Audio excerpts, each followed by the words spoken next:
આજે આપણે જોઈશું કે આયુર્વેદ અનુસાર દિનચર્યા કેવી હોવી જોઈએ. તો એમાં પહેલા છે કે કેટલા વાગે ઉઠવું જોઈએ. આયુર્વેદમાં આપેલું છે કે આપણે બ્રહ્મ મુહૂર્તમાં ઉઠવું જોઈએ, જેનો ટાઈમ સવારના 4 વાગ્યાથી 6 વાગ્યાની વચ્ચે છે.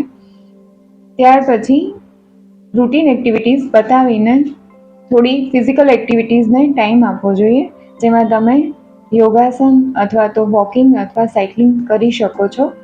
પણ એ ખાસ ધ્યાન રાખવું કે આ બધી જે એક્ટિવિટીઝ છે એ ભૂખ્યા પેટે થવી જોઈએ.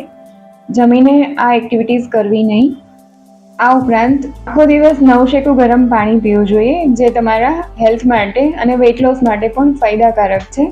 એકસાથે પાણી પીવા કરતાં ઘૂંટડે ઘૂંટડે નવશેકું ગરમ પાણી આખો દિવસ પીતા રહેવું જોઈએ. આ પછી છે જમવાનું. તો જમવાના રૂલ્સ છે કે જેમાં તમારે કેટલા વાગે જમવું, કેવું જમવું જોઈએ, કેવી રીતે જમવું જોઈએ.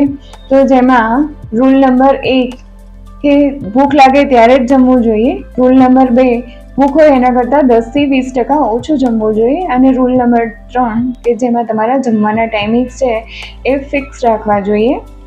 બને ત્યાં સુધી જમવામાં બ્રેકફાસ્ટ સવારે 8 વાગ્યા પહેલાં થઈ જવો જોઈએ.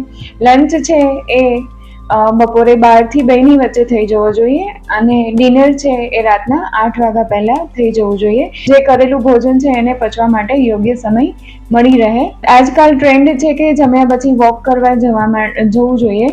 તો જમ્યા પછી ક્યારેય પણ વોક ના કરવું જોઈએ. એ તમારા હેલ્થમાં કોઈ જ ઇમ્પ્રુવમેન્ટ નથી કરી રહ્યું. એ તમે જે જમેલું છે એ પાચન કરવા માટે તમે ચાલી રહ્યા છો. એટલા માટે રાત્રે જમ્યા પછી ક્યારે પણ ચાલવા જવું ના જોઈએ. ત્યાર પછી ખોરાકમાં તીખું તળેલું અથવા તો પેકેટ ફૂડ છે અથવા તો જંક ફૂડ છે એ બને ત્યાં સુધી અવોઇડ કરવું જોઈએ. જો પોસિબલ હોય તો ગરમ જ ખોરાક લેવો જોઈએ. આજકાલ લોકો બપોરે સૂઈ જાય છે, તો દિવસે ખરેખર સૂવું જોઈએ કે ના સૂવું જોઈએ? તો આયુર્વેદમાં આપેલું છે કે દિવસે સૂવું ના જોઈએ, કેમ કે દિવસે જો સૂઈ જાય તો જે જમેલું છે એના પાચનમાં ટાઈમ લાગે છે. પાચન ક્રિયા છે એ ધીમી પડી જાય છે, જેના લીધે ખોરાકનું પ્રોપર પાચન નહીં થવાથી શરીરમાં વિવિધ પ્રકારના રોગો જોવા મળે છે.